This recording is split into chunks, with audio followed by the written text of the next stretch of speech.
The night Cassandra found the envelope, she wasn't even supposed to be home. She had left her office early because of a migraine, the kind that starts behind one eye and slowly swallows the whole left side of your face. She had driven home in silence, no radio, just the hum of the engine and the occasional red light, and she had let herself in through the back door because it was closer to the driveway. That was the only reason she heard them. Vincent and his mother were in the kitchen, and the back door opened directly into the hallway just outside it. Cassandra had her keys in her hand, and her shoes half off when she caught the first words, and something in her chest told her not to move. "She doesn't know anything," Vincent said. "She won't. She better not." That was Renata. Cassandra recognized her mother-in-law's voice the way you recognize a sound that has always made you tense. Low, certain. The voice of someone who had never once in her life doubted herself. The papers need to be signed before the end of the month, before her father closes the sale. Cassandra didn't breathe. "She's going to find out eventually," Vincent said. Not like he was worried, more like he was stating a logistical problem. "Not if you handle it right," Renata said. "The business account is already in your name alone. The house. We need to talk to the attorney about the house." Cassandra stood in the hallway in her sock feet, one heel still lifted off the floor, and listened to her husband discuss how to take everything from her before she even knew it was gone. She had married Vincent Caldwell 3 years ago in a small outdoor ceremony in Georgia, the kind with string lights and mason jars, and her mother crying into a linen handkerchief. Cassandra's father, Robert, had walked her down a path of white gravel, and she remembered thinking she had never seen him look so proud. She had been 29. She had thought she was making the best decision of her life. Vincent was charming in the way that certain men are charming, completely and convincingly. He remembered small things. He texted back quickly. He met her parents for dinner within the first month, and he called her father sir, and complimented her mother's earrings, and her mother had grabbed Cassandra's arm afterward and said, "That one is a keeper." What Cassandra had not fully understood then was that charm, in some people, is not a personality. It is a skill, and skills are deployed when useful and set aside when not. The first time she noticed something was wrong, they had been married 8 months. They had gone to a birthday dinner for Vincent's cousin, and Renata had been there, seated at the head of the table even though it was not her party, wearing a yellow dress and the expression of a woman attending an event she was doing a favor by attending. She had looked at Cassandra's plate, grilled salmon, salad, a roll, and said in front of everyone, "You're not watching your figure anymore, are you?" The table had gone quiet. Vincent had laughed, just a small laugh, like it was a joke, like it was nothing. "Mom," he had said, in a tone that was not a reprimand. Cassandra had set down her fork. She had smiled. She had said, "I wasn't aware I needed to." Renata had looked at her with an expression that said, "You are going to be a problem." She had been right. But the money, that had come later, and it had started with her father. Robert had owned a piece of land in South Carolina for 20 years. It had been left to him by his uncle, a stretch of property outside of Columbia that had sat mostly unused, some timber, some cleared field, and her father had paid the taxes on it faithfully every year without any particular plan for it. Then, the previous spring, a development company had approached him. They wanted to build a commercial complex. The offer, after months of back and forth, was substantial, enough to change things. Her father had told Cassandra about it on a Sunday phone call, his voice quiet with the specific quietness of someone trying not to sound too hopeful. "It's not final," he had said, "but it could close by fall." Cassandra had told Vincent that evening. She hadn't thought twice about it. He was her husband. You tell your husband things. She understood now, standing in her hallway with her heart beating in her throat, that she had handed him a map. "She'll sign whatever you put in front of her," Renata was saying. "She always does. Just tell her it's about the business taxes and she'll sign it. It's more complicated than that." "Vincent." A pause. The sound of a cabinet closing.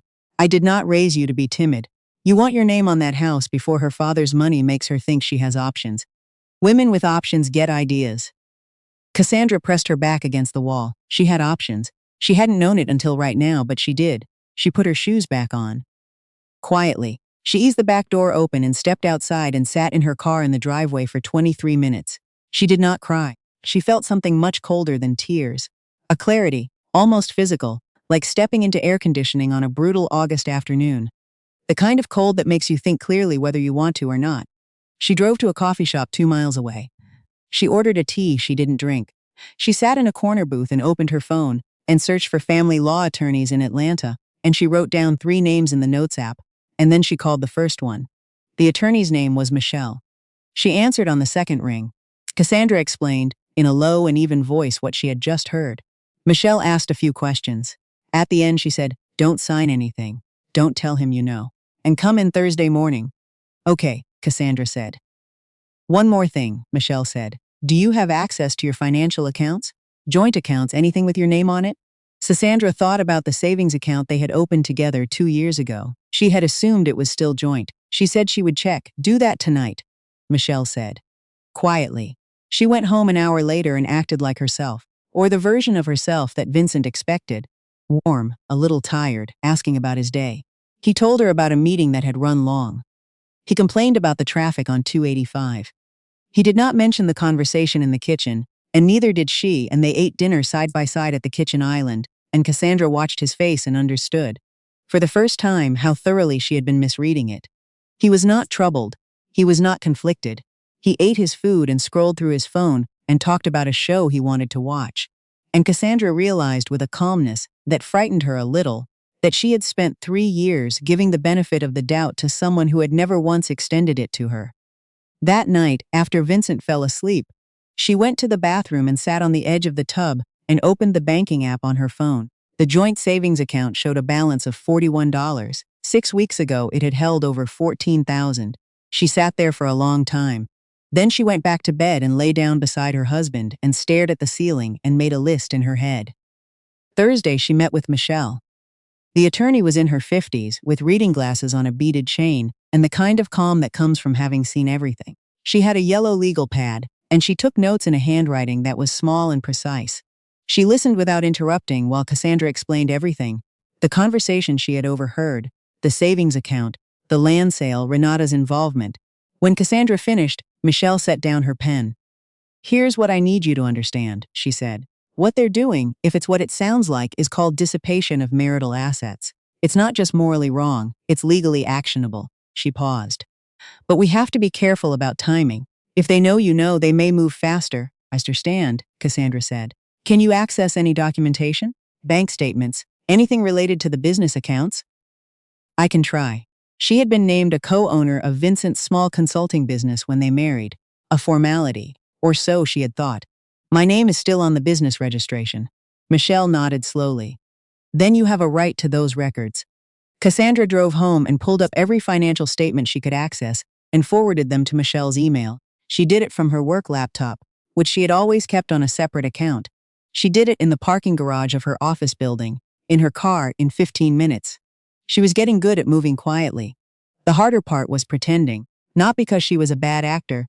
She had spent years softening her responses around Renata, years finding diplomatic language for things that deserved none, years smiling at dinner tables when she wanted to say something honest. She had practice. She just hadn't known that's what it was. Vincent started showing her documents within 2 weeks. The first one was something to do with the business, a refinancing agreement, he said. Routine, just needed her signature as co-owner. He slid it across the kitchen island one Saturday morning and handed her a pen. "What's this exactly?" she asked, keeping her voice light. "Just business stuff. The accountant needs it by Monday." Cassandra looked at the document. She was not an attorney, but she was not a fool, and the language on the third page, the section transferring certain interest to a single owner structure, was clear enough. "Can I read it first?" she said. He smiled. "Of course. It's pretty dry stuff, though." She took the document upstairs and photographed every page on her phone. Then she went back down and said she wanted to show it to her friend who worked in finance, just to have a second set of eyes, and Vincent's smile did not change, but something behind it did. "It's really standard," he said. "I'm sure it is," Cassandra said. "I just want to understand what I'm signing." She never signed it. Her friend Paulette, who worked in commercial real estate and had a sharper eye than most people gave her credit for, looked at the photos that night over video call and said very quietly, "Cassie, this is not standard. I know, he's trying to remove you as an owner. If this goes through, you lose any claim to the business assets." "I know," Cassandra said again. Paulette was quiet for a moment. Then she said, "How long has this been going on?" Cassandra thought about the conversation in the hallway. She thought about the $41 in the savings account. She thought about 3 years of dinners and Sunday phone calls, and Vincent saying, "Of course I trust you," in the tone of someone who had never once worried about being trusted. "I'm not sure," she said, "but I think it's been a while." Renata came to visit the last weekend of October. She arrived on a Friday afternoon in her silver SUV, luggage already in the trunk because she had not asked if she could stay. She had told Vincent she was coming, and Vincent had told Cassandra Thursday night as a fact, not a question. Cassandra had nodded. She had gone to the grocery store and bought the brand of sparkling water Renata preferred, and the particular roast of coffee, and the creamer that wasn't real cream. She had made up the guest room with the good sheets. She was very good at this by now. Dinner Friday night was fine in the way that things can be fine on the surface while being something else entirely underneath. Renata talked about her neighbor's renovation and a cruise she was planning in the spring and the performance of a stock she'd bought on someone's recommendation. She did not talk to Cassandra so much as talk near her, addressing most of the conversation to Vincent while Cassandra sat across the table and ate and listened and let nothing show on her face. At one point Renata said, "Have you and Vincent thought more about the house situation?" "What situation?" Cassandra said. Renata smiled. "Just some financial planning things. Vincent mentioned you two were looking at restructuring. He hasn't really walked me through the details yet," Cassandra said pleasantly. "I'd love to sit down and go over everything together." Renata's smile held exactly as long as it needed to. "Of course," she said. Under the table, Cassandra's hands were completely still. Saturday morning she called her father. She had been putting it off because she did not know how to begin, and because she did not want to frighten him, and because some part of her still held on to the idea that if she said it out loud to someone who loved her unconditionally, it would become fully, irreversibly real. She stepped outside onto the back deck with her coffee and called him at 8 o'clock, while Renata and Vincent were still asleep, and when his voice came through, "Morning, Cassie, you're up early." She felt something in her chest loosen, just slightly, like a knot that had been pulled too tight finally getting a millimeter of slack. "Dad," she said, "I need to talk to you about something, and I need you to just listen for a minute, okay? Don't say anything until I'm done." There was a brief pause. Robert had never been a man who panicked. He had the steady quality of someone who had worked with his hands and dealt with real things for most of his life, and she had always loved him for it. "Okay," he said. "I'm listening." She told him everything. She kept her voice low and level, and she told him about the hallway conversation, the savings account, the documents Vincent had tried to get her to sign, the attorney, all of it. She watched a cardinal land on the fence at the edge of the yard, and then fly off again while she talked. When she finished, her father was quiet for a moment. Then he said, "How long ago did you hear this?" 6 weeks. Another pause.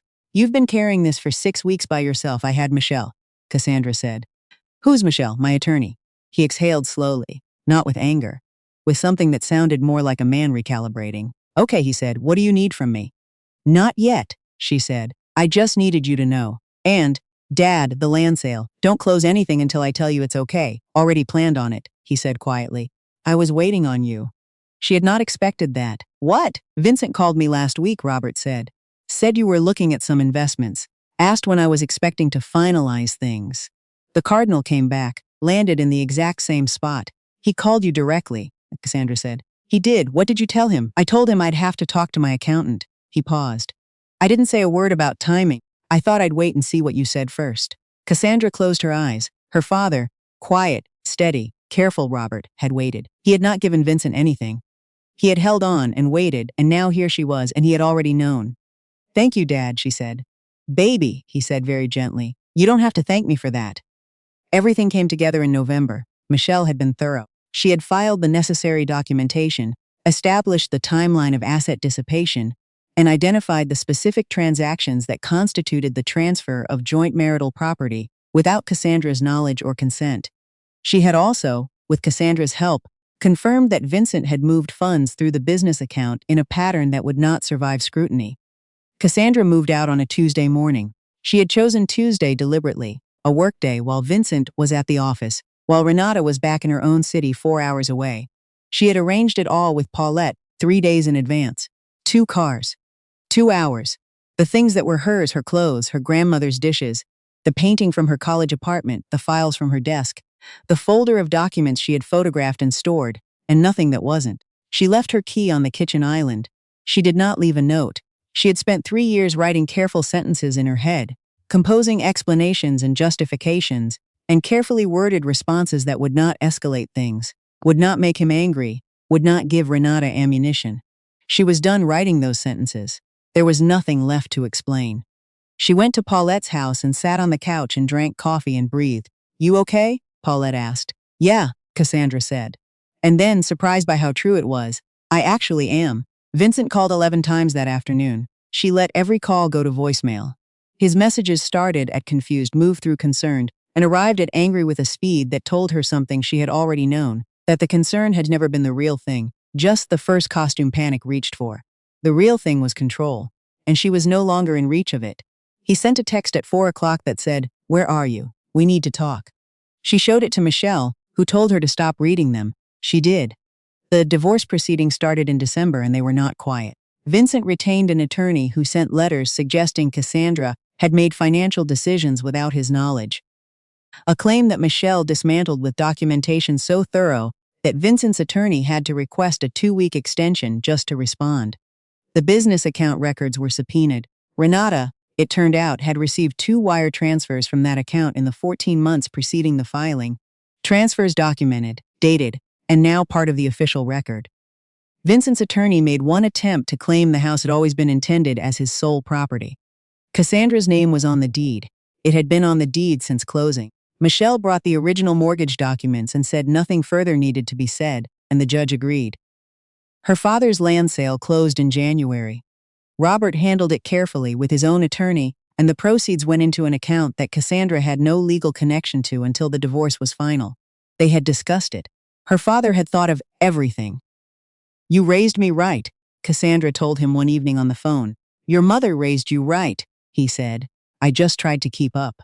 The settlement came through on a gray morning in late February, and Cassandra sat in Michelle's office and signed her name to the last page of the last document and then sat there for a moment with the pen still in her hand. "That's it," Michelle said. Cassandra set the pen down. She had the house. She had her share of the business interests, formally valued and formally awarded. She had her name back, her own name, the one she'd been born with, which she'd never legally changed even though Vincent had mentioned it more than once with that particular lightness that meant he wanted it, but didn't want to say he wanted it. She had kept it quietly, almost without thinking, and now she was glad. She walked out of the building into the February air, which was cold and smelled like rain, and she stood on the sidewalk for a moment and just breathed it in. Paulette texted, "Done?" She wrote back, "Done." 3 dots appeared. Then, "Dinner tonight. You're not allowed to say no." Cassandra smiled at her phone and started walking toward her car. Around her, Atlanta moved in its usual way. Traffic, voices, the city just carrying on the way cities do, indifferent to private catastrophes and private victories alike. She had stood in a hallway 6 months ago, in her sock feet, and learned something about her own life that had broken her open. She had not known then what to do with what she'd heard. But she had known, even in that first frozen moment, that she was not going to pretend. She was not going to smile and let it happen and discover later, in the ruins of something, what she should have done. She had moved quietly, she had moved carefully, and she had moved. Her phone rang. It was her mother, Linda, who called on random weekday afternoons because she always said Tuesday was lonely, and it usually was. "How are you, sweetheart?" Linda asked. Cassandra unlocked her car and got in and sat for a moment before starting the engine. "I'm good, Mom," she said. And then, quieter, "I'm actually really good."